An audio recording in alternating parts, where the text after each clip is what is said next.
In June of 2023, the Georgia Alliance of Star Wars Collectors teased a massive upcoming event. Known as the GASWC, the Georgia-based Collectors Club posted an image on its social media group page.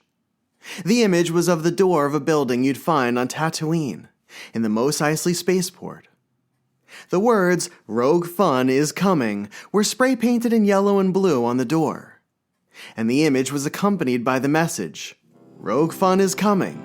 More details will arrive in about a month, but keep May 4th, 2024 open." The club hosted its annual summer social gathering the following month. Shortly after, Star Wars fans received more hints as to what Rogue Fun would entail.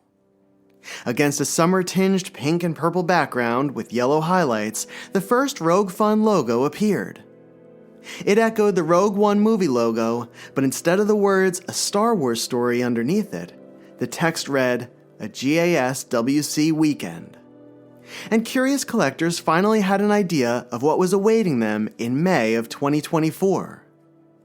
The image also contained a description of the event, described as, quote, "a 3-day collector-focused event that will include panels, open collection tours, special guests, food, swag, and most importantly, our friends from across the galaxy." Rogue Fun would take place in Kennesaw, Georgia, during the weekend of May 4th. At the end of August, the club premiered the event's poster. It mimicked the Rogue One poster with Jyn Erso, Cassian Andor, and the Rebel team storming the beaches of Scarif, fighting a battalion of stormtroopers under a bright blue sky. And hovering over the battle amongst the clouds was a Death Star-shaped peach, a nod to Georgia's nickname, the Peach State.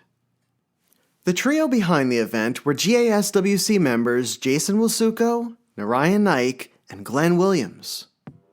In September, Jason shared the first panel of the event, focusing on the rise and fall of Sears, and the company's relationship with the Star Wars brand and the Kenner toys. He also announced planned tours of his collection, as well as trips to the homes of Narayan, Glenn, and local Star Wars obsessive Tim Connor, who had turned his entire house into a top-to-bottom Star Wars museum. On the evening of Friday, September 29th, 110 tickets went on sale for the event. Selling tickets to a collector's meetup often takes time. As word of mouth spreads, more and more tickets will disappear with the mounting anticipation and excitement. But the larger events may take days, or even weeks or months to sell out. I had planned on going, and after the announcement, figured I would buy my ticket the next day. But within 2 or 3 hours, the number of tickets sold climbed, as collectors chimed in on the page and claimed them.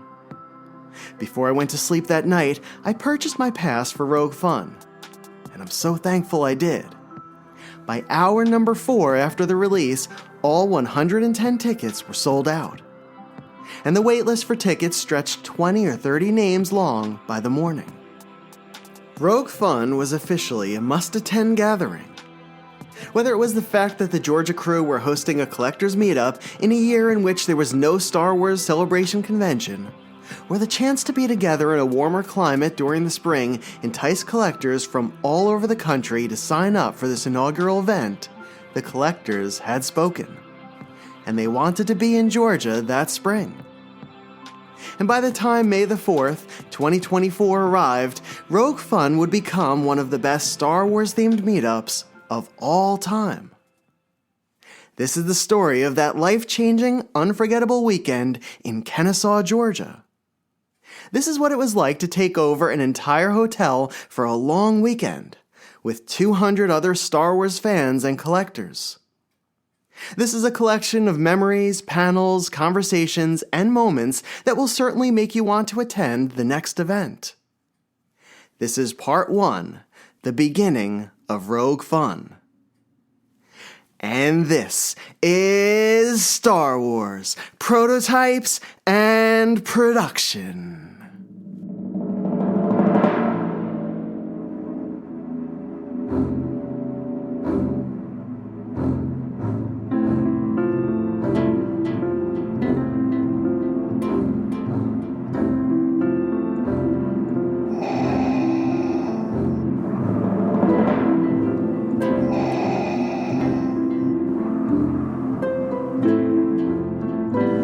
From Coruscant to Tatooine, and every planet in between, Star Wars, prototypes and production, with your host, David Quinn. Vader. It's a trap! Yes, Master. Whoa, we're gonna have company! Have to stand and fight. The more you tighten your grip, John, the more star systems will slip through your fingers. I want to learn the ways of the Force and become a Jedi like my father. The Force will be with you, always. Before we travel to Kennesaw, Georgia, I wanted to give you a little insight as to why I'm doing this series. Rogue Fun was not a commercial event. There were no corporations behind it, no massive companies looking to capitalize on a fan base. Instead, it was simply an idea that 3 members of the Georgia Alliance sought to answer. How do we create a local event that could potentially appeal to collectors across the country and around the world? What can we do to bring all of our friends to Kennesaw in the name of Star Wars and of collecting? And just like the movie Rogue One showed the birth of the rebellion from a small rebel cell, Rogue Fun stirred a groundswell of emotions among collectors from various regional clubs. It brought together many who had never met previously, and it became the starting point for lifelong friendships and future adventures. It's a testament to the creativity and vision those within our community possess. They use Star Wars and a shared love for the franchise as a foundation, and they construct meetups and events to build relationships between collectors. And the results are often profoundly special. Some of the largest Star Wars collector gatherings, the International Collector events known as ICE, began in 2013. They generally occur once every 2 years in a different part of the United States. Each ICE event includes tours of local residents' collections, and they offer a group of over 100 attendees to take part in activities exclusive to that region. The New York ICE event of 2018 inspired the Empire State Club to create a similar experience a year later, which was titled The Annual and included collector panels in a hotel ballroom, group meals, a boat cruise, and collection tours. And in some ways, the success of 2 annual events in the Northeast sparked the Georgia Club to create something similar in 2024. And the Georgia members were able to expand upon the idea and to put a fresh and exciting spin on what a collector's event could be. And this is why I wanted to share the story of Rogue Fun with you. If you've never heard of it, I wanted it to be on your radar before the next one was announced. If you've seen photos of it, or talked to other collectors about it, or if you've listened to some of the panels from that Saturday on this podcast, you've likely only received a sliver of that story, and how incredible the weekend truly was. Instead, I wanted to give you a full-access tour of the entire trip, from driving down to Georgia on Wednesday and Thursday until the official end of the event that Sunday. And I think a series like this is important for 3 reasons. Number 1, there are so many great moments worth capturing from it. And over time, those memories tend to fade. So these episodes will serve to keep Rogue Fun as sharp and as detailed as when it was first experienced. Number 2, if you weren't able to be there, I want you to feel like you had attended. I want you to come away with a better understanding of the weekend and what actually occurred in Georgia. And I want you to know why I, and many others, consider it to be one of the best Star Wars collectors meetups ever.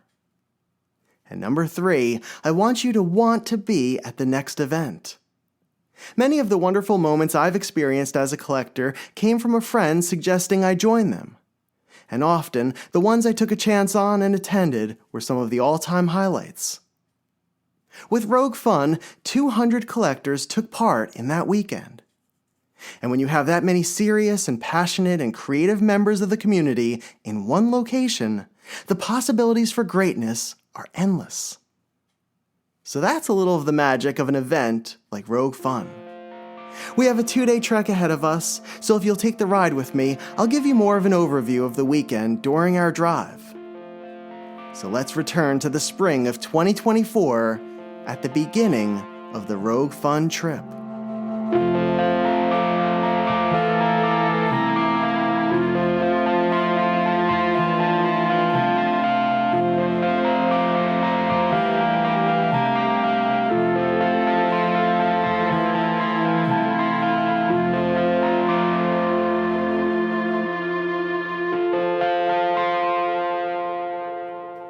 Wednesday, May 1st, 2024.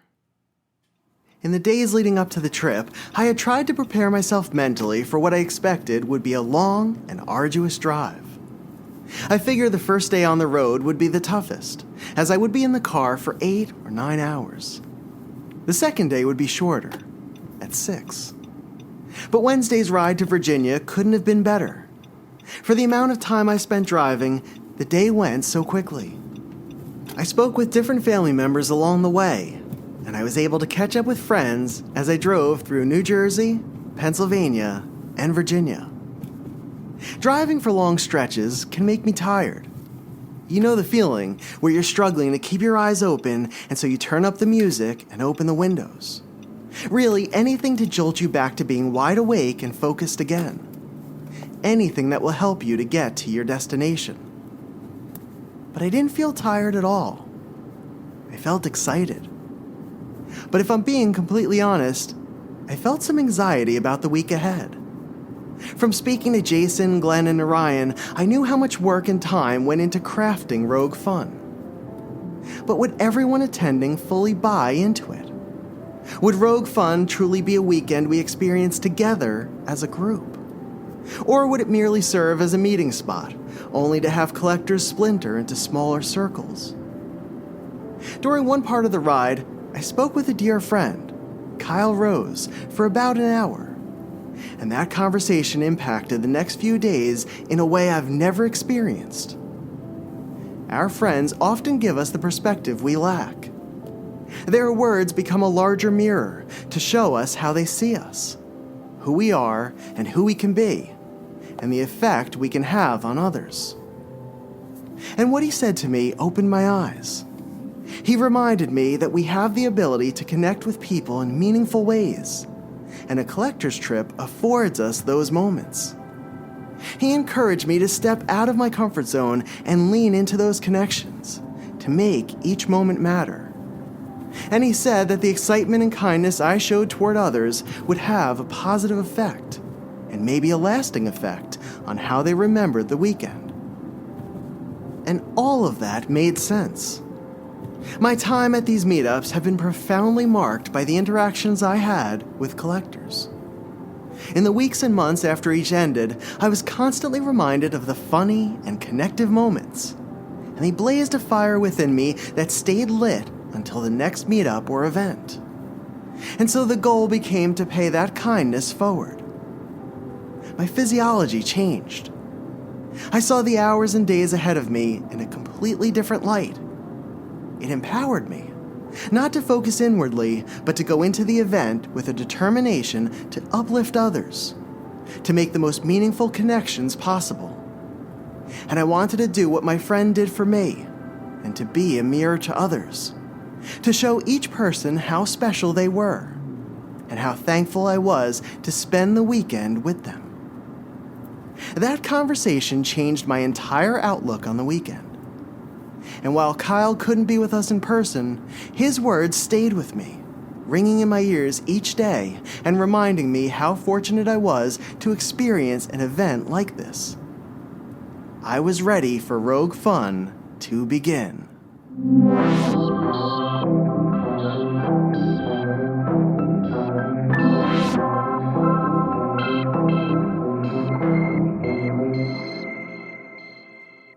The night before the trip, I had selected 4 potential towns as destination points. And I would stop at one at the end of the first day's drive, depending on how far I traveled. And by 6 o'clock that evening, I had managed to drive more than 500 miles that day and pulled into Wytheville, the furthest town on the list. After checking into the hotel and bringing everything in my car up to my room, I sought out a spot for dinner. Usually on these collector trips, I like to try the restaurants that the locals recommend. The ones that are mom and pop restaurants, or are hidden gems where the residents frequent. This would not be the case in Wytheville. There were only a few places near the hotel, and the last thing I wanted to do at that point was to drive any further. So I picked an Applebee's. I was familiar with the food, and I was fine with it, especially after a long ride. The Wyethville Applebee's was structured like every other Applebee's restaurant that peppers the Northeast. Except in this one, easy melodies of modern country music filled the atmosphere from the moment I opened the door. The crowd inside was a mix of those finishing their earlier dinners and ones getting ready to spend the next few hours eating and drinking. I tucked myself into a corner booth along the outskirts of the bar. I had completed my drive and had landed at my resting spot for the evening, feeling totally relaxed and happy. And hungry. As I flipped through the menu, the sounds from the bar grew louder. I couldn't tell if they had been there the entire time and I had been oblivious to them, or if the conversations had started up after I was seated. People laughed and shouted to one another from across the U-shaped island. 4 women, clearly on their next drink, boisterously sang along to the parade of songs that rolled from the speakers. The tones and the tempos changed from the end of one to the start of another, but the women knew every word. They were putting on a show of their own. As the waitress finished taking my order, she followed my eyes back to the bar and said, "They're here all the time. They used to work here." She rolled her eyes and sighed before leaving me. While I waited for my food to arrive, the day finally caught up to me. It hit me all at once, and I truly felt tired. It was 7:30. I glanced out the window next to me, surprised to see the sun still hovering in the sky. But I soon realized I was currently enjoying the best part of the spring. The days were growing longer. The weather was getting warmer, and another calm wave rippled through me. I was on vacation. At that moment, the song changed. It was one I had never heard before. The tempo was slower than the last few, and its shuffle had a magnetic pull. I couldn't tell if the melody was one of heartbreak or longing, but it was a coat I've worn before, and the song began to fill the room. It was the strangest feeling. While I appreciate country music, it's not a genre that generally pops up on any of my playlists or feeds. And I don't know if it was from being in another state, and maybe in another state of mind, and listening to the inebriated quartet singing along with the rest of the patrons at the bar. But the song instantly connected with me. It opened with a 3-line stanza. "A heart on the run keeps a hand on a gun. Can't trust anyone." And from that moment, I was hooked. I grabbed my phone and began typing the lyrics that I could make out as they warbled from the speakers. The singer's name was Morgan Wallen, and the song, originally by singer-songwriter Jason Isbell, was called "Cover Me Up." It quickly dug its claws into me and wouldn't let go. I downloaded the album to my phone, reading some of the lyrics through eyelids growing heavier by the moment as I ate my hamburger, with a chorus of drunken diners singing its forlorn praises. It was a strangely powerful, unexpected moment. I was so thankful to be in that Applebee's in Wyethville, Virginia, on my way to Georgia. I was so thankful that this was the start to my trip. And I knew the song and the album would likely serve as the soundtrack for the rest of the week.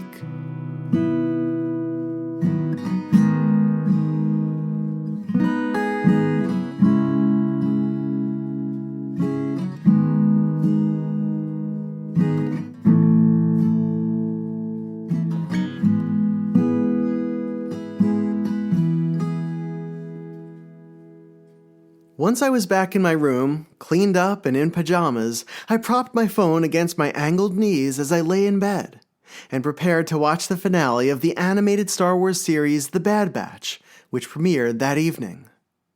I expected the finale to be similar in length to the previous episodes, at 30 minutes or less. But The Bad Batch apparently had a lot to cover before it concluded, and it ran for almost an hour. I fought to keep my eyes open, but the sun-soaked hours spent on the road earlier that day made focusing difficult.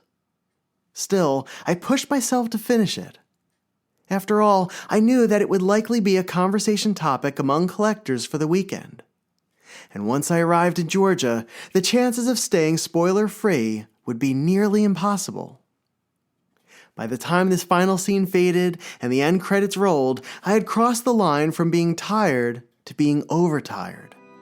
And I was awake, buzzing though exhausted. I checked off some of the items on my travel list that I failed to accomplish while still home, and went over some of the prototypes and production pieces I brought with me to trade and to sell at room sales.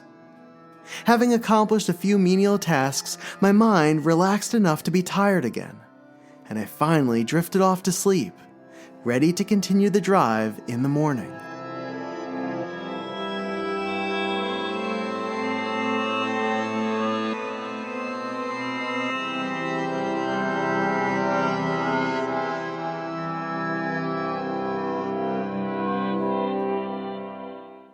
Thursday, May 2nd, 2024.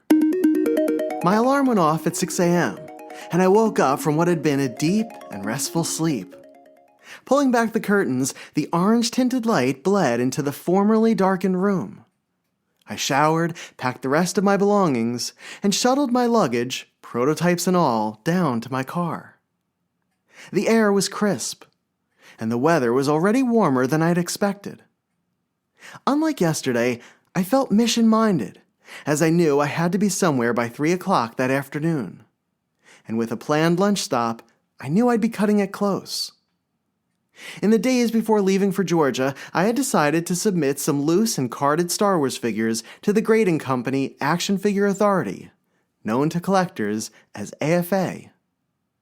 AFA is based in Duluth, a town about 35 minutes east from the hotel hosting the Rogue Fun event. So I figured I would drop off my figures in person. This would not only save me the hefty shipping costs, but would also give me peace of mind that my items wouldn't break in transit, since I'm likely more careful with packages than UPS or the post office. Visiting AFA has been on my collector's bucket list since I first learned about the company in 2012. I had not submitted anything to AFA since before the pandemic began, as the costs and turnaround times rose substantially during the COVID-era collectibles frenzy. I had gotten to know a number of the people who worked there over the previous decade, and was always pleased with the customer service and the graded results. The company recently moved from a smaller building in Norcross, Georgia, to a larger facility in Duluth. I had scheduled a drop-off with a friend from AFA for 3 p.m. My original plan was to drive to the Hilton Garden Inn in Kennesaw, where I would be staying for the weekend, before heading to AFA.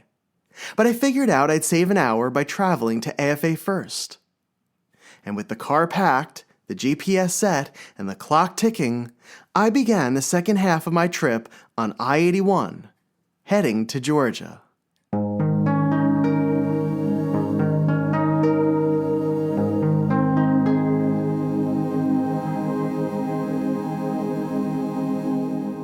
I arrived to the complex containing AFA's headquarters with 20 minutes to spare, and I sacrificed stopping for lunch to make sure I was on time. My friend greeted me at the door and buzzed us into AFA's waiting room. I knew he would be the first familiar face I'd see on this collector's trip. That realization hit me earlier that morning during my drive. It appeared at random points in the trip, and each time I choked up at the thought of seeing my friends again. I would be meeting some collectors for the very first time, some that I've gotten to know through our hobby. But the pandemic became a barricade, halting the momentum of the community events and blocking many of us from being together during those years. I knew I'd also be seeing collectors I hadn't seen in years. The last time I was in the room with some of them was at the New York annual event during the 2022 Labor Day weekend. There were others I hadn't seen since before the pandemic began, at conventions that have relocated to other venues since we last toured them together. There were people coming in from Seattle, from Texas, from California, from Arizona, from Wisconsin, from Illinois, from the Midwest and Southeast.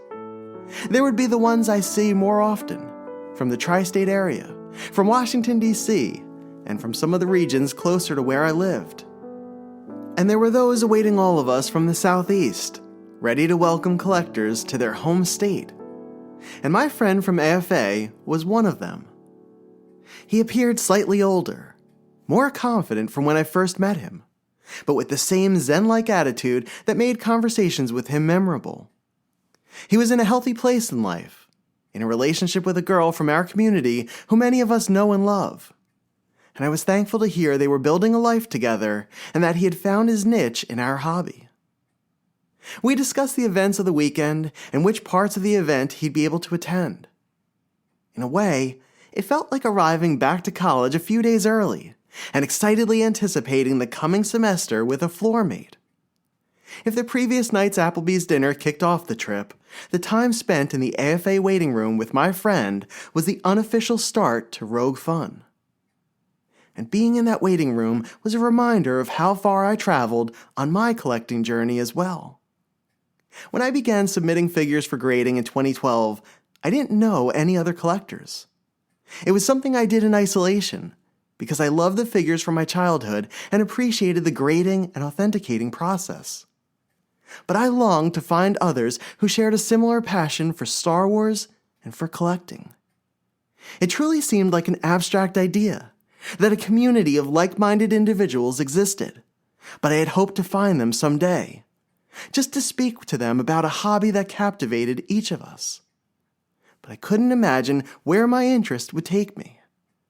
And I never expected to meet so many people who shared that passion in the process. And now, my friend and I would be joining almost 200 of our fellow collectors for an unforgettable weekend in Kennesaw, Georgia.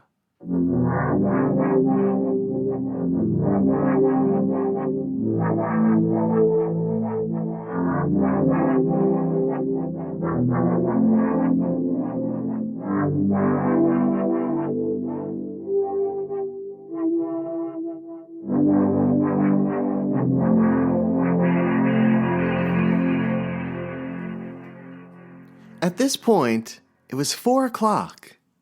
As hungry as I was from skipping lunch, after leaving AFA, I decided to head west to the host hotel in Kennesaw. According to the GPS, it was a 35-minute trip, and I figured I'd check into the hotel and drop off my belongings before finding a restaurant. However, I quickly learned I chose the wrong time to travel in the Atlanta region. Driving I-85 was worse than the New Jersey Turnpike and even parts of New York City. It was like playing a real-life game of Mario Kart, but with fewer turtle shells and more accidents. What should have taken a little more than a half hour turned into an hour and a half. I arrived at the Hilton Garden Inn in Kennesaw around 5:30. As I pulled into the parking lot, I could see the spacious outdoor courtyard that would likely be a collector's meeting spot for the next few days. An array of lush plants and trees formed a border around the hotel, isolating it from the bustle of the busy world occurring only yards away. It was almost an instant transition. 1 minute you were in a hot car changing lanes, and the next, you were on vacation. As I exited my car for the first time in that parking lot, the rhythms and realities of normal life slipped away, and the carefree days of the best vacations from childhood returned. Okay, so this is day 2 of my trip. I started out the morning in a great way. I managed to snag a prototype that I needed for my collection. A friend alerted me to it, and I was able to pick it up, which is great. So that's always a nice way to start a trip. And then I proceeded to drive about 5.5 hours. I actually went to AFA for the first time, dropped off some items that I've had since pretty much, I guess, during the pandemic, but I haven't dropped anything off since before the pandemic because the wait times, the turnaround times were too long. So I stopped there and met up with a friend, which was fantastic, and we caught up for a little while. But I just arrived at the Hilton Garden Inn, and it is absolutely gorgeous. I don't see any of our friends yet, but there are many different license plates. So I'm sure that some are here and maybe they're out right now, but I'm just going to get some dinner. Before I do that, though, I'm going to bring everything up to my room, sort it all out. And now the weekend officially begins. It's pretty special. So we have really 3.5 days to look forward to. I'm hoping a lot of people come tonight, and it should be a lot of fun. Can't wait to see the first person. That's always really exciting. That's when you know it's official. So haven't seen anybody at the hotel yet, but hopefully soon. As I walked through the front doors, I expected to see collectors I knew, but the lobby was almost completely empty. It was hard to imagine that the first collectors meetup would occur later that night. I felt like I had mistakenly arrived a few days early. The Hilton was the perfect host hotel. The lobby was a mix of white, gray, and beige. It was airy and open, with soft lights embedded in the recesses, illuminating the ceiling. Elongated pods hung overhead, lighting up the center of the room. White rectangular columns surrounded a lounge area of cushioned furniture directly in front of me. To my far left was a small but modern conference room, surrounded by windows. To my right was a series of white-topped tables and thin gray chairs, with a bar and food station located along the back wall. The main desk was located along the back of the wall to the left, next to a hallway that I assumed led to the rooms. I checked in and headed toward the elevator to find my room. A sign on the lobby's wall read, "Hilton Garden Inn welcomes Rogue Fun, a GASWC weekend," with an arrow pointing toward the veranda ballroom. I opted not to walk down the hallway to the ballroom just yet, as it felt like a groom seeing the bride before the ceremony. My hotel room was located on the 5th floor, a few yards from the elevator. The entrance was a darker, narrow hall with an open cubbyhole cabinet on my immediate left, for storing clothes and shoes. The bathroom was located across from it to my right. And walking a few feet beyond the hall, the room opened up to a long and large bedroom. White linens and white walls among light-colored furniture with sandy brown accents. Touches of blue ran through the curtains and on the cloth at the bottom of my bed. Like the lobby, it was airy and open, and it was mine for the next 4 nights. I brought my suitcase, my bags, and my bins of Star Wars collectibles up to my hotel room and laid out some of my clothes on the king-size bed. And after putting most of the items in drawers and in spots along the room's main wall, I headed back downstairs to tour the town.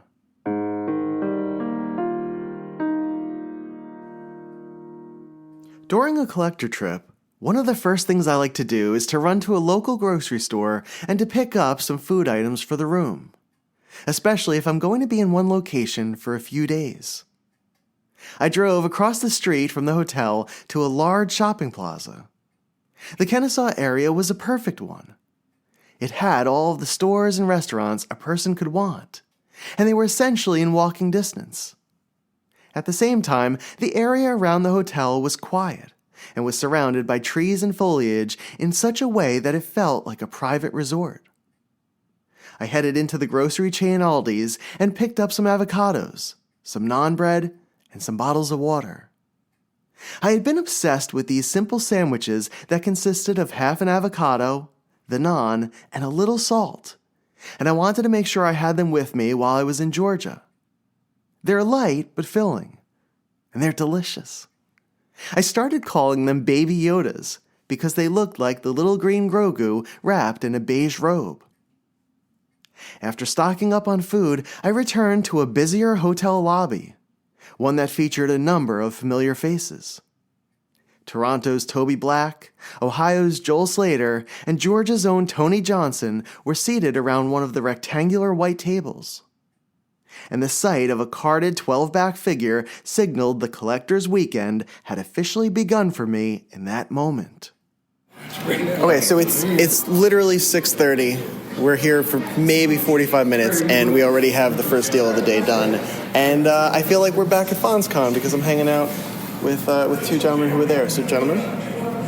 David. Hello. Toby. Oh, you wanted to know what my name was? Oh, yeah, I was just going to have you introduce yourself. Well, call me Mr. Toby Black, yeah. Mr. Toby Black and... Joel Slater. Joel Slater and...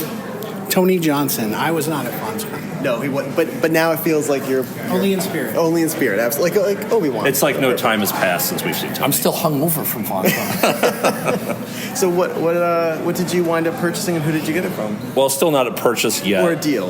But we're working on it. A 12-back Chewbacca. And the price tag on it is $239, so it's not bad. I think I can make that. It's a little high. I would have gone to $1.99, but sure, that's fine. So what's special about this one? It's just one of the last two 12-backs that I need. So I just need Chewbacca and Luke. So that'll take me down to just the one I need. Fantastic. It looks beautiful. Do you know what back that is? Tony. It's a 12B. 12B? Okay. I think. Okay, let's see. So I didn't even notice. I didn't because I'm It's not. a B. That's a B. Yes. I'm never too concerned with what. 12-back, of course, but not what version of the 12-back. Okay. And Tony, how did you know it was a B? What is it? What's the indicator on the back? For me, it's the longer second paragraph for the lightsaber and the word free in bold. Okay. So free in bold, where it says collectors actually stand free with proofs of purchase, and then instead of saying pull arm lever forward, it says push arm lever. Okay, very cool.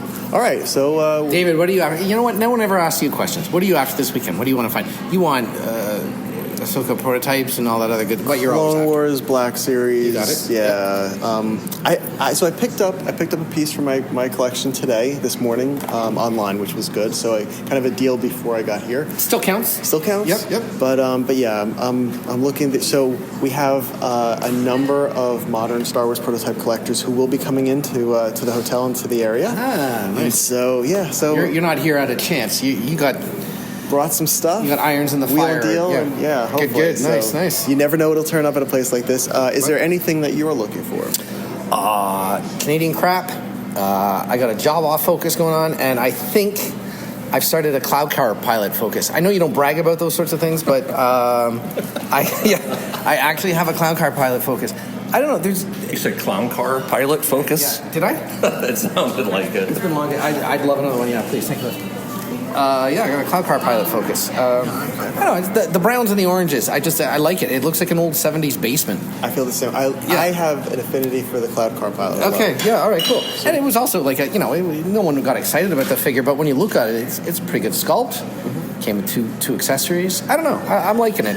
What's the piece that caused this, that kind of got the ball rolling for it? That I have? Yes. No, and I haven't. I've just got very common American ones. There is a Canadian those transition stickers? Yes. Yeah, we got it. He came on a transition. Of all those, what are those ones called that came in those boxes? They're foreign. Made of like lead. What am I model called? Trem? Yeah, the Trem ones. Mm-hmm. His one is like the craziest of all of them, I think. And I don't know if I'd go down that route necessarily. I mean, I'd love to have one, but those, I don't know. I'd say. But I mean, what?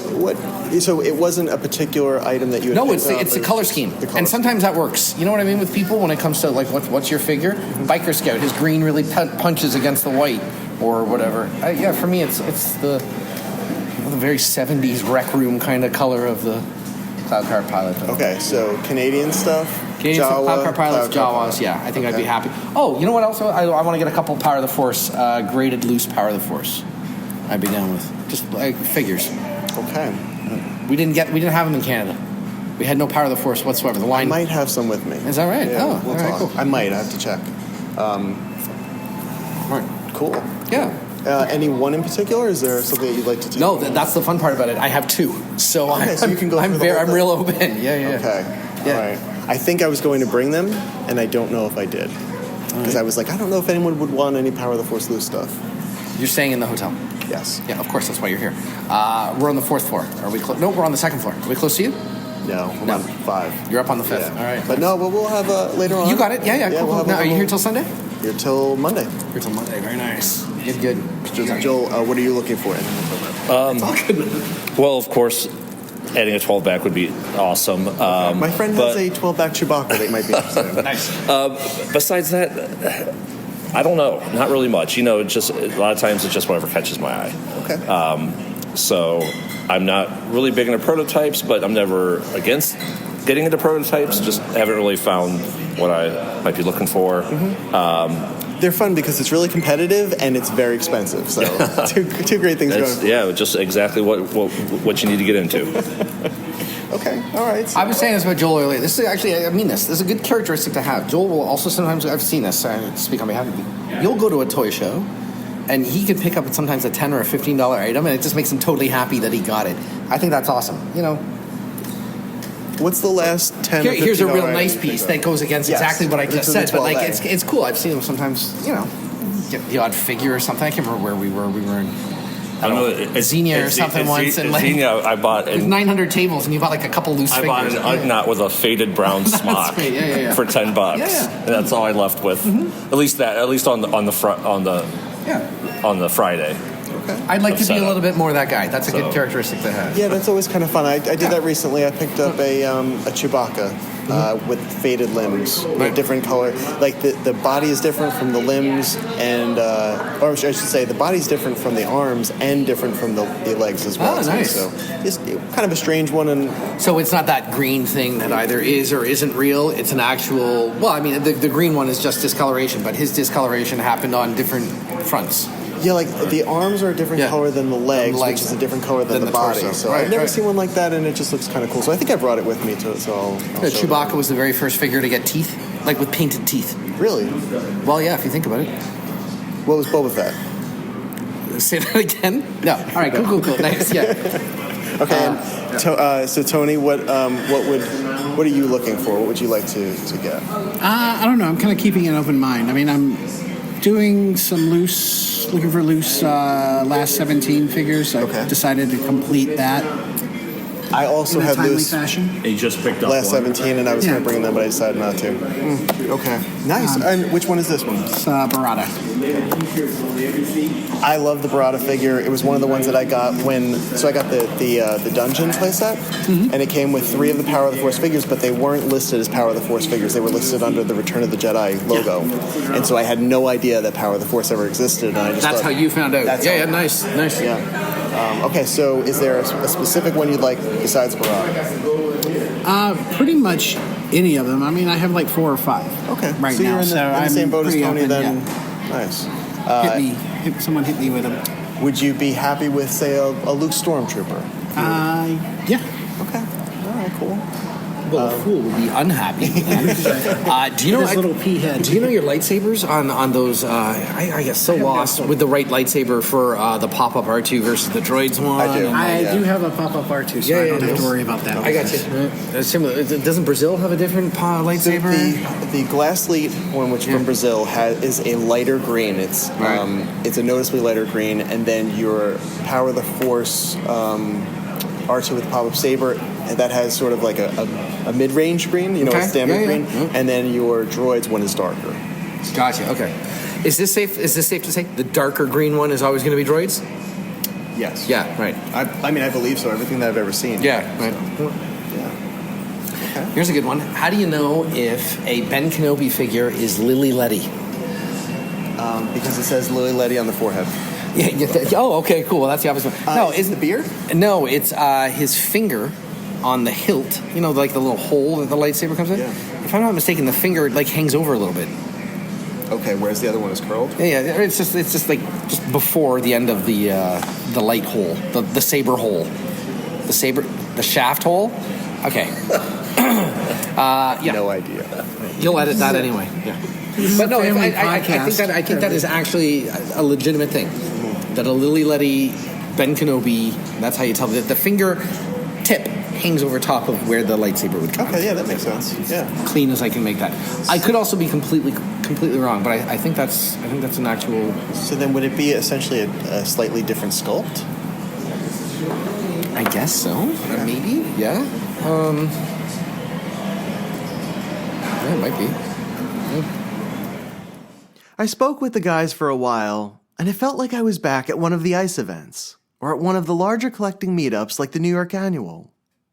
They were heading over to the home of Jason Wilsuko, one of Rogue Fun's co-creators, for a kickoff event.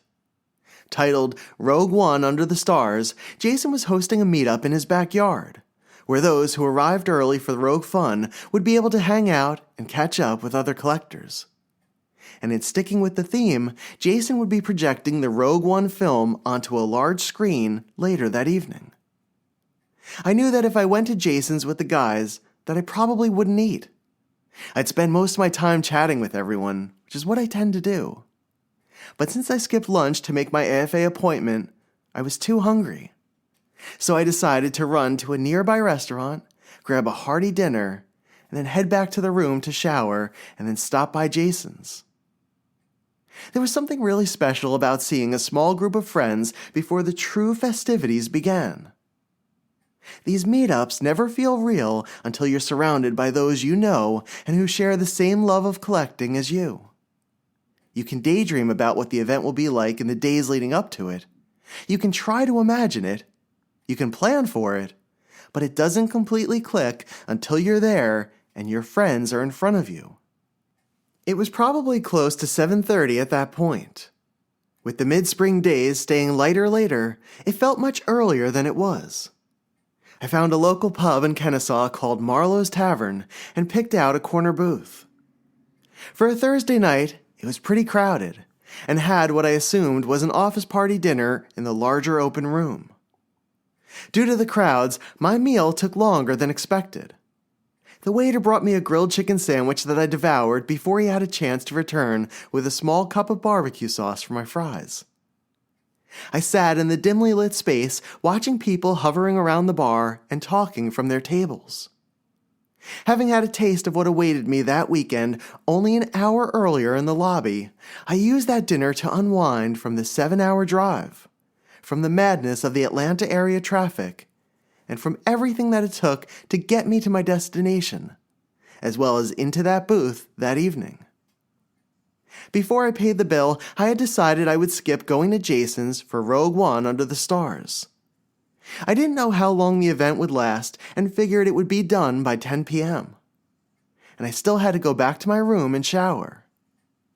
The endless momentum of the day was finally catching up with me, and I figured I would sacrifice going out that night in order to get a good sleep to be ready for the Friday morning collector's hike up the Kennesaw Mountain. That was my intention. It was a mature and fully reasonable idea, and it made perfect sense. However, that's not how the evening went at all, and I'm so thankful for what came next.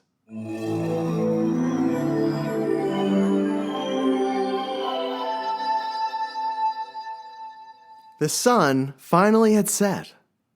Back in the hotel parking lot, I was deep in thought about what I needed to do to get ready for the next morning's hike. As I approached the lobby's entrance, I passed a small group of men and women taking a cigarette break and chatting in the stillness of the evening.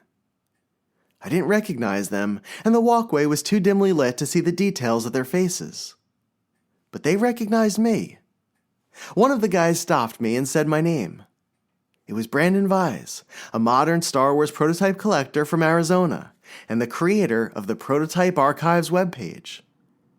Brandon's voice caught me off guard and broke me out of my train of thought. I stood in front of him for a second, completely surprised to see him. Brandon and I have been friends for years now, but we never met in person, and we have been looking forward to being in the same room for the first time in Georgia. Next to him were the clan of 4 who had traveled all the way from Sweden to attend the event. I was reunited with Matthias Rendall, the author of the Kenner pre-production guidebooks A New Proof and The Chromalin Strikes Back, and met his girlfriend Anna for the first time. And I introduced myself to longtime collector and tattoo artist Daniel Bornheim and his wife Mia. After a few minutes of speaking with them, I met 2 other longtime friends for the first time in person as well.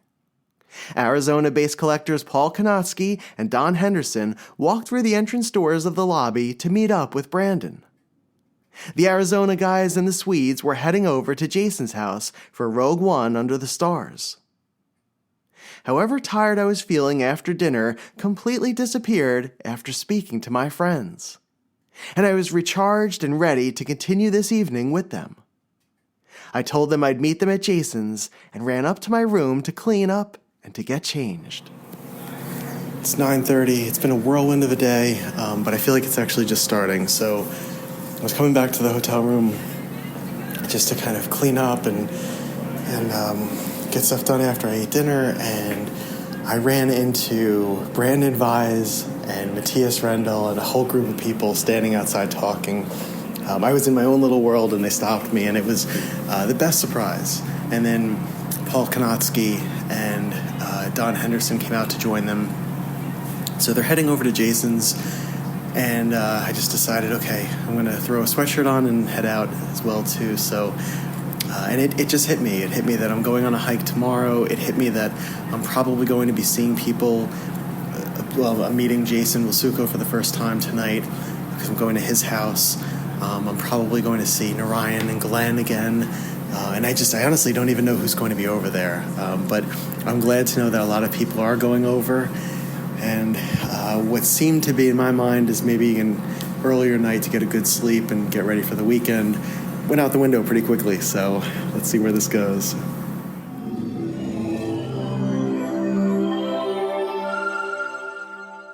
Jason lives 10 minutes from the hotel. I parked on a side street and was pleasantly surprised by the number of cars that lined the street leading into his cul-de-sac. Although it was too dark to see which house was his, I walked toward the cul-de-sac in the hopes of somehow finding his house number. Okay, it's almost 10 o'clock. I'm here at Jason's house, and as I pulled up, it was really nice to see that there are a number of cars here. And, a lot of people turned up, which is great.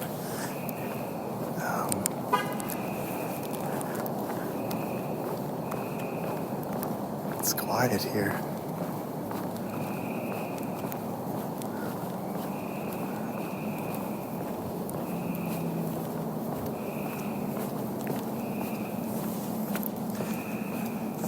So as I said, I'm looking forward to meeting him in person.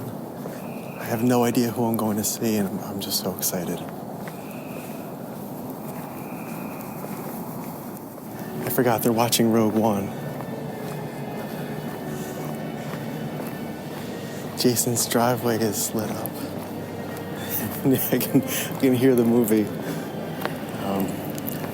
This is ridiculously exciting, and it feels like I'm walking into a movie too, which is amazing. At first, I didn't know which one was his house because it's really dark, but I'm just following the cars and the music. As John Williams' score grew louder, I climbed Jason's driveway, which was outlined by strings of running lights overhead. I passed his open garage, which showcased Star Wars dioramas of a Star Destroyer and a cantina. Next to the garage was a table with a Rogue Fun banner in its pink and orange colors. A sign bearing the Georgia Club's logo greeted guests at the entrance to the backyard. The music crescendoed, and the action of a scene from Rogue One played out before me on a screen in his backyard. Some of the attendees reclined in a mix of slope-back lawn chairs, cushioned couches, and nylon camping seats, fixated on the film. A long string of lights stretched across the lawn and ran in the form of a V from the house, above the movie screen and around one of the many trees that served as a backdrop in Jason's backyard.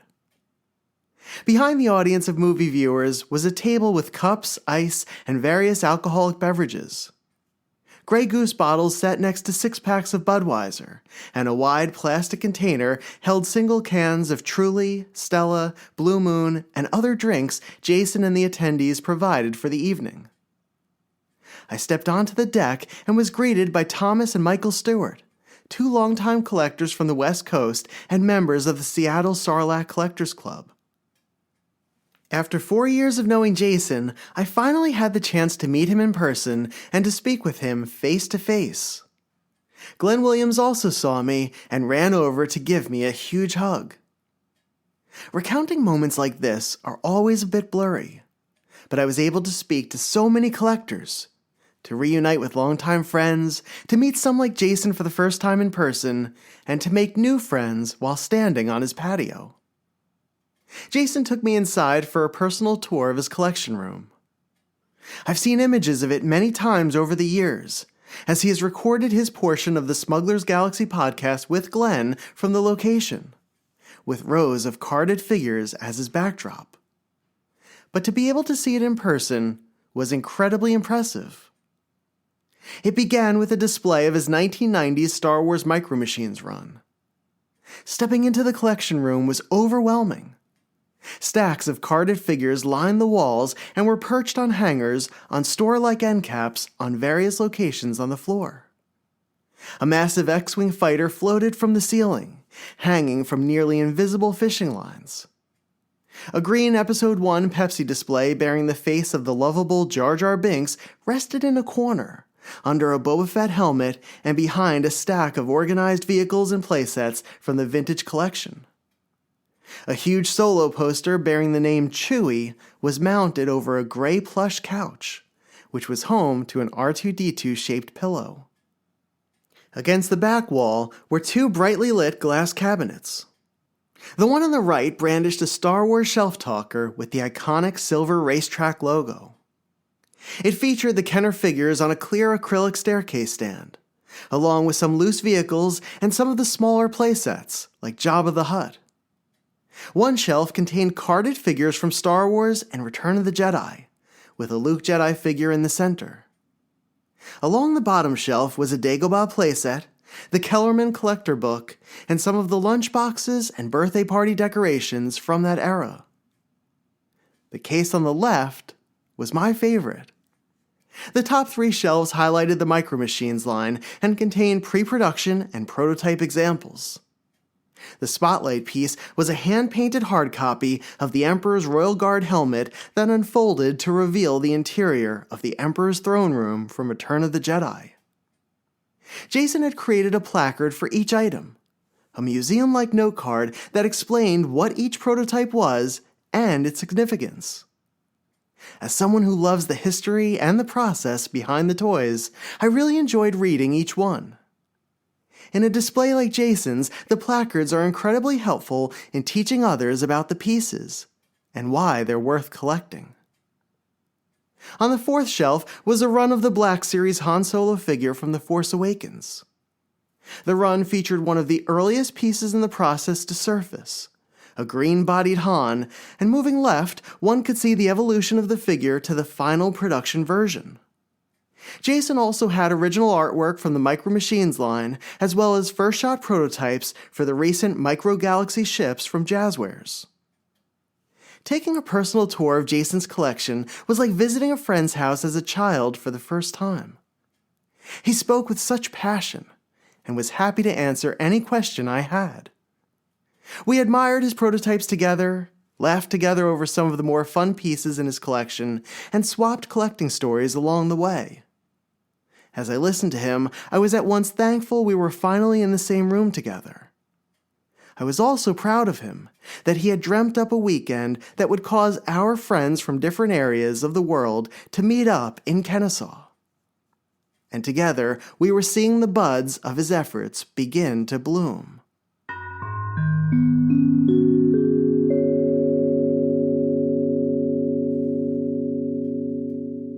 We soon returned outside, into the backyard. Cassian Andor and Jyn Erso loomed amongst the trees, as the early rebellion ran and soared across the beaches of Scarif. Jason brought me over to his garage, where he showed me the custom modular cantina he created for the 6-inch scale Black Series figure line. A pink and orange Rogue Fun poster sat on a table just outside the garage. Attendees to Jason's evening event had signed the poster, so I grabbed a pen and added my name to it as well. At that point, Glenn and Orion joined us. We stood under the garage light, surrounded by the sounds of nature, talking, catching up, and celebrating the first night of Rogue Fun.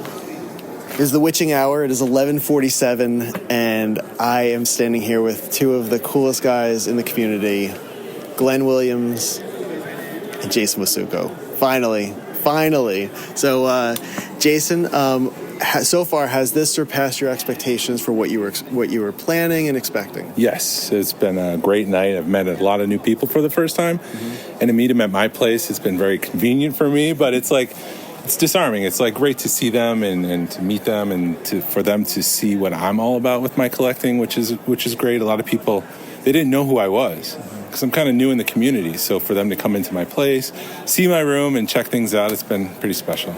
And there's something really nice about taking somebody into your collection room and showing them a piece of you and a piece of your passion too. So what were the responses? Like, you saw my response to it, but what were some of the responses that you got from it? Yeah, so to be honest, a lot of my stuff is production, and a lot of my stuff, the special items, I'll call it, are the pre-production Galoob, Action Fleet micro machines, which traditionally people don't care about. If they cared about it, it would be more expensive, it would be more difficult to capture, to find, and to buy. So I just assumed people didn't care, but when they see it in the collection room, see everything together, they're just blown away. And that's really been surprising to me that, this stuff really is cool. People do care about it. It's been awesome. I think when you take stuff that maybe people aren't as familiar with, or it's not on their radar, and you present it in a way too, because you have these little placards that explain what each item is. You have it arranged in a beautiful way, so like I'm sure people had to be really impressed with that. But it just what's the feeling of taking somebody through your collection? It's kind of. Is it nerve-wracking or is it more exciting? It's not nerve-wracking. It's always like, where do I start? What do they know about? What don't they know about? Like, where's the starting point when taking someone through my collection? Do they know anything about micro machines? Like I was explaining to you, Calco, which is the subsidiary. Like, who knows? That's a subsidiary of Galoob. They did all the QC stuff. So it's like, who knows about that? Do I need to explain that to people? Do they know about that?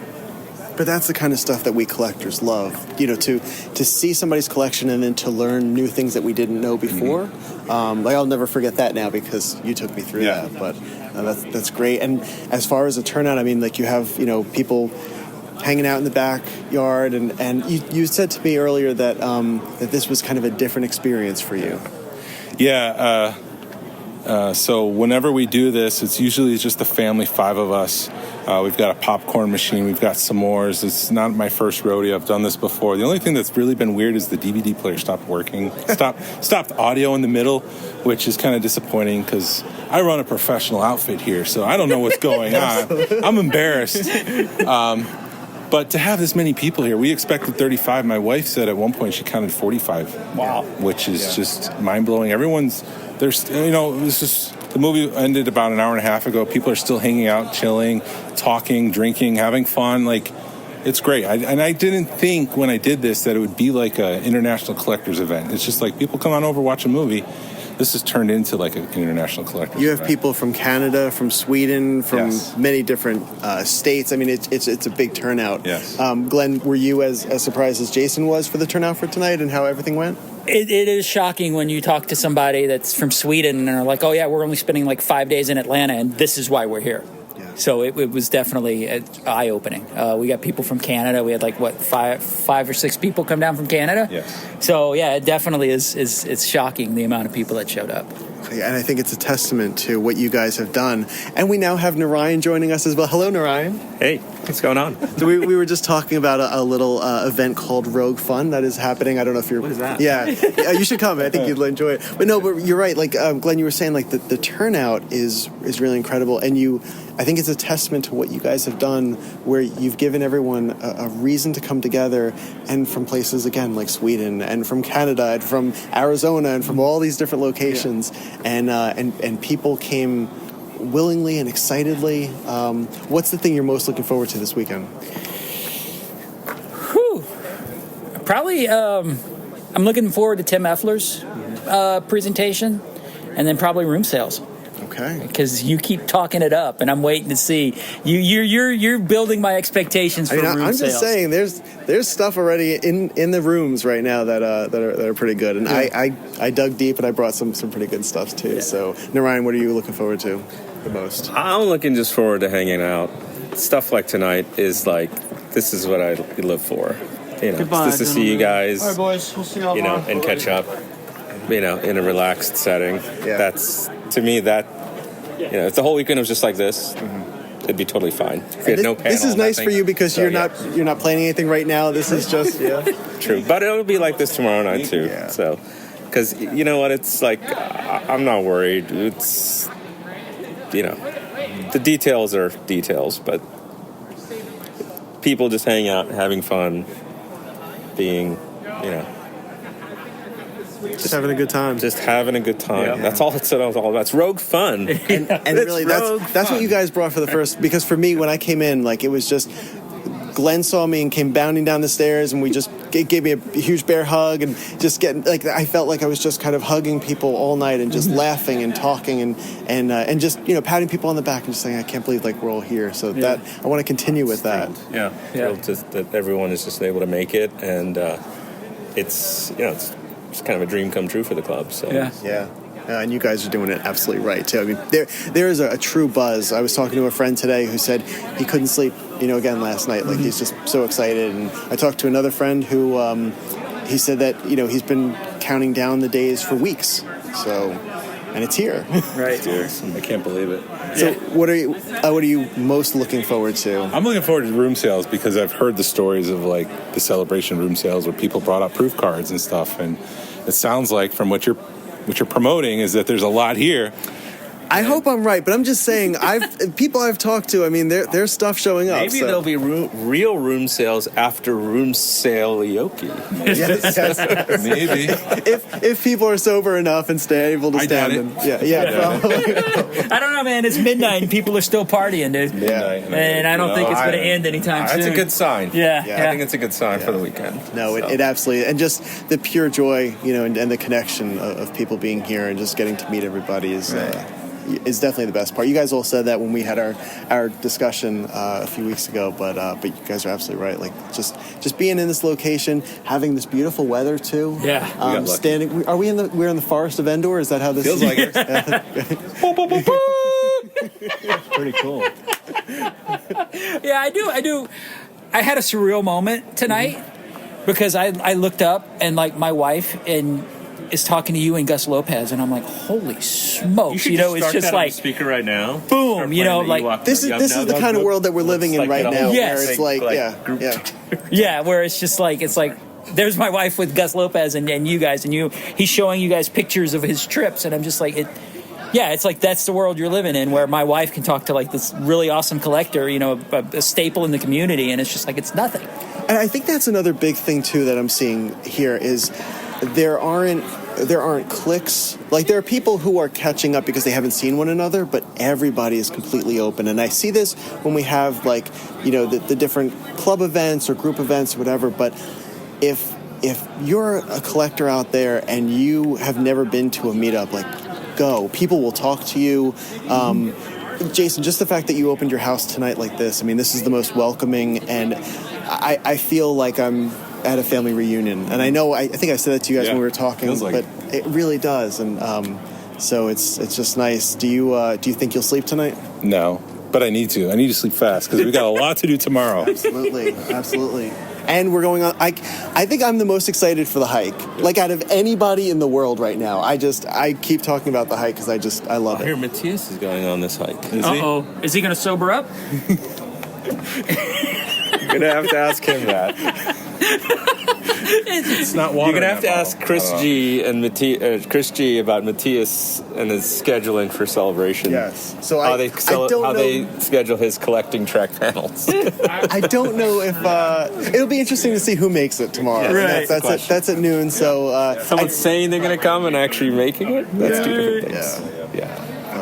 Well, that's cool. So when all this, when this weekend, the Rogue Fun is over, when do you think you'll start to kind of come down from it? Because I know, it's constantly going and planning.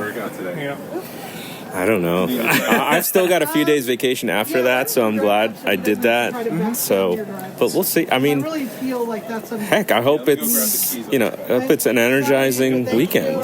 Because, you just think it, sometimes there's been a bit of, a lull in the hobby lately, which is, and so hopefully this brings some new energy in. So I've seen that happen with certain meetups and stuff where it's almost supercharged the community for a while, which is good. And I think just the fact that people are able to come together like this, and I've just tonight alone, I've met probably 10 12 people that I've never met before, that I've been looking forward to meeting, including Jason. So that worked out nicely. But hello, Ralph. How are you doing? David. How are you? Doing okay.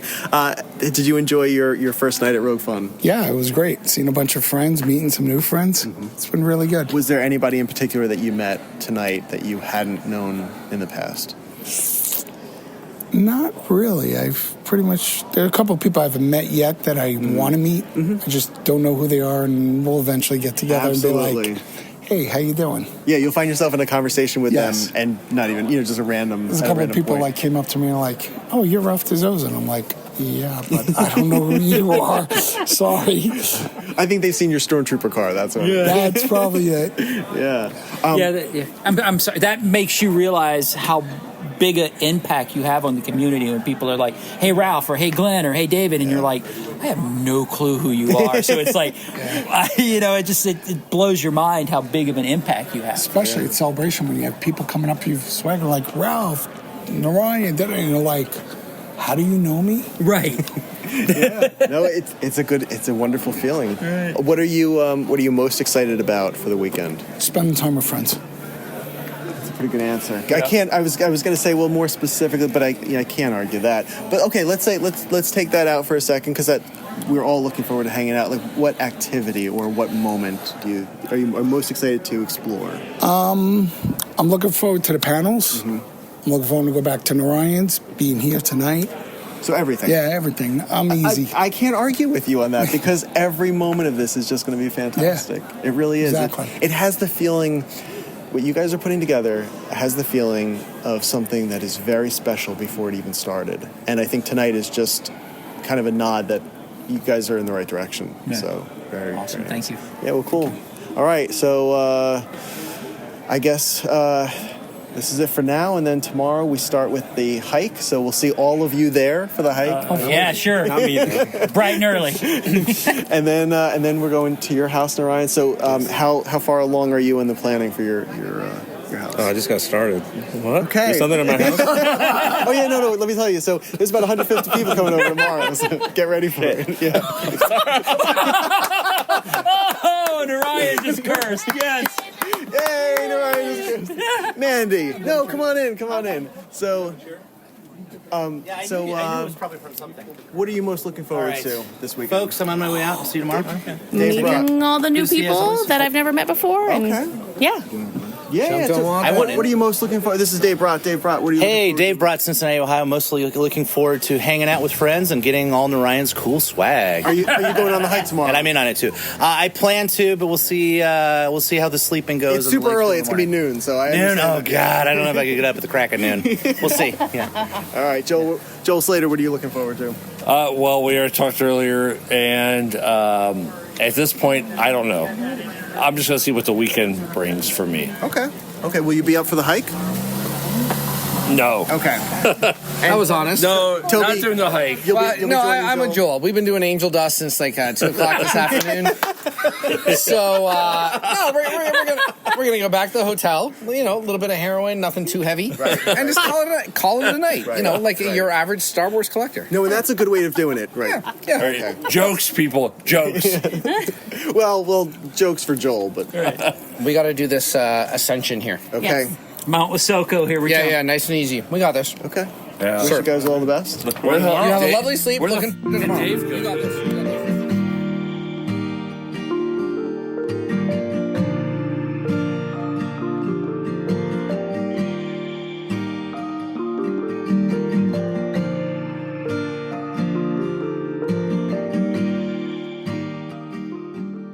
By 1 o'clock that morning, the crowd had dwindled down to a handful of collectors. I said goodnight to Jason, Glenn, Narayan, and those who remained, and headed back to the hotel. Brandon, Don, and Paul greeted me in the lobby, and we were joined by California collector Alon Bartlett. Don had emptied the contents of his backpack onto a coffee table. Before us were a number of prototypes, and as I scanned them, my eyes widened. Jumping back about a week or two before the event, I had been talking to a friend that I met through the podcast, Alan Roy. Alan is a die-hard Star Wars fan from Scotland who had joined his local 501st Troop. He started collecting vintage and modern Star Wars figures, and in his spare time constructed masks and costumes for the cosplay and charity events. Alan largely trooped as a shore trooper. But recently, he had created a costume based on the Tusken Raider Jedi, Sharad Head. And while he was able to find a Black Series first shot of the shore trooper, he asked me if I had ever seen any prototypes or pre-production examples of Sharad Head. Head had been released by Hasbro in 2008 as part of an expanded universe comic 2-pack with a pre-Clone Wars Ki-Adi-Mundi figure. I told Alan I would help him try to find a Sharad Head. But very few prototypes actually surface, and to find one for a specific figure could take years. But as I sat around the table in the lobby, I was shocked to see not one, but two multicolored Sharad Head prototypes in Don's possession. The figures came with the iconic Tusken Gaffi stick and a lightsaber. And each Sharad Head had a removable Tusken Raider mask. I told Don that I had a potential buyer for him and immediately reached out to Alan to put the two in contact. I've said this in the past, but as exciting as it is to land something for my personal collection, I find it equally rewarding to be able to help a friend add a special piece. And the moment was a double blessing, as I was able to help Don complete a sale of items he brought at the start of the weekend, giving him funds to buy items for his collection during the event. The four of us talked about modern Star Wars prototypes and collecting for the next hour and a half. I ran up to my room at some point and brought down a container or two of prototypes. We discussed the history of the various pieces, examining one as a group as to determine its authenticity. And we talked and laughed together. I had known each of them for years at that point, and yet it was the first time I had been in the same room with the Arizona crew. A part of it felt surreal, like a thought that had somehow materialized and brought the five of us thousands of miles to one location in one moment. And yet, it also felt like something I had done with them many times before, and I thoroughly enjoyed their company. Don, Paul, and Brandon have known each other for years, and I love the casual humor they interjected during our conversations. I knew this would be the first of many modern Star Wars prototype chats we'd have during the weekend, and I looked forward to the rest of them.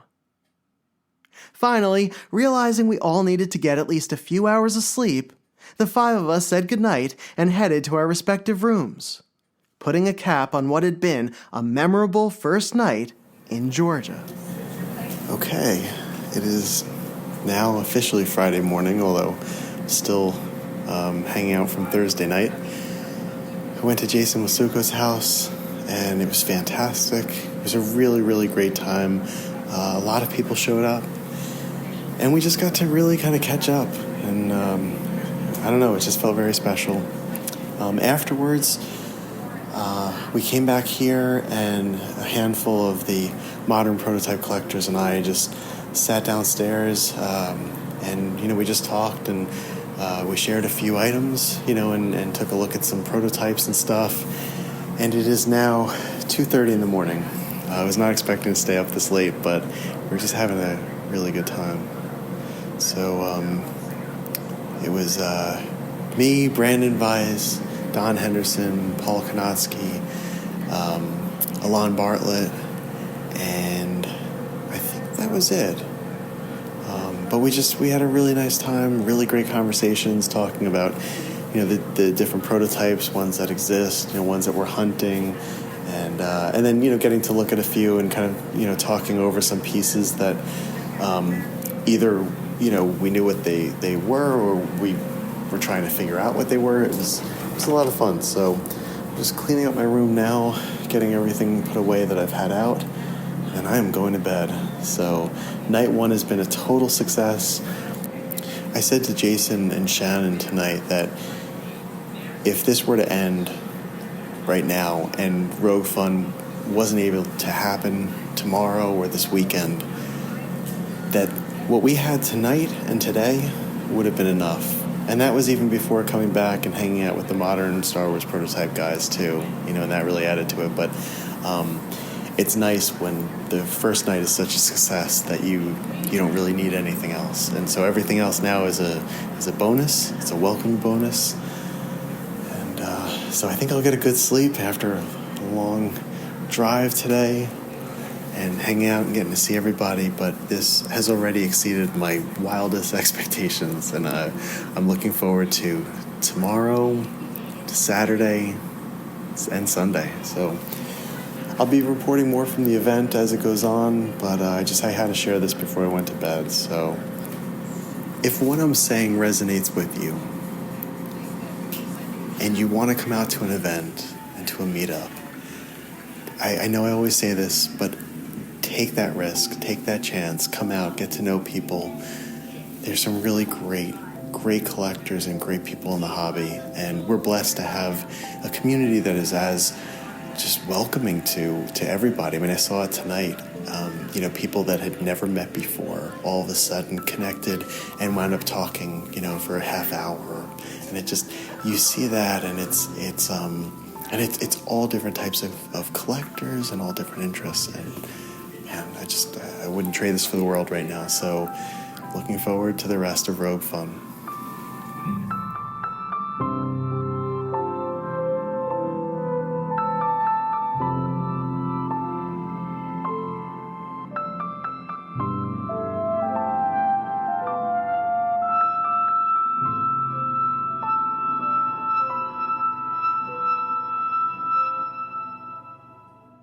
Thank you for joining me for the first part of our return to Rogue Fun. The trip was one of my all-time favorites. From the moment we arrived to Kennesaw, it seemed like the essence of Rogue Fun resonated deeply with each attendee. And everyone was willing to do their part to make it something special. Whether it was to create swag commemorating the weekend, or by being present and supportive at every activity, or just by connecting with those around them in meaningful and thoughtful ways, each person had an immense impact on the event's success. Leading up to Rogue Fun, the Georgia team promoted it with playful takes on the Rogue One posters and layouts. Through the use of color, a lot of the Scarif and Summer designs emphasized the fun of the event. And there was a sense of joy that constantly bled through and defined the first moments in Kennesaw. From the hangouts in the hotel lobby on Thursday to the nighttime meetup at Jason's house. And that fun and excitement continued throughout the weekend, making it a truly unforgettable experience. Originally, I had planned to do an in-depth series about Rogue Fun shortly after I came back from my trip. However, I had a pretty steady stream of episodes I was producing at the time, which included each of the 5 presentations in full from Saturday's event. The panels were so well done and covered a variety of fascinating Star Wars topics. And I wanted to share them with you first. So in between Sunday releases of the podcast, I published a Rogue Fun panel episode every Wednesday for 5 weeks, beginning at the end of May. And while those panels were a part of Saturday's main event in the ballroom on May the 4th, 2024, they didn't tell the entire story of Rogue Fun. And the experience was so great and so positive that I wanted to relay that fuller story to you. But I needed time away from it to do so. When I came home from Georgia that week, the trip was a blur. It was an overload of experiences and conversations and moments. And my brain hadn't had a chance to process any of it. And the problem was, the pace of the second half of the year never relented. There were more meetups and toy trips, and I felt like I was traveling somewhere every weekend. Life was enjoyably hectic for a while. And tackling a project like this, trying to tell the chronological story of a collector's trip in a podcast series, takes a lot of time. Time to think. Time to reflect. Time to remember. And once the year wrapped up and a new one began, I finally had the time to work on the series. And I aim to release it in May, to celebrate the 1-year anniversary of Rogue Fun. So this is only part 1. I have some great surprises for you, and I've asked those who attended and who developed the event to share some of their memories from it as well. And all of us hope you'll join us for the next one in 2026. Okay, I have some work to do if we're going to head back to Georgia for day 2 of the event. And I look forward to taking you through the rest of Rogue Fun here on Star Wars, Prototypes and Production.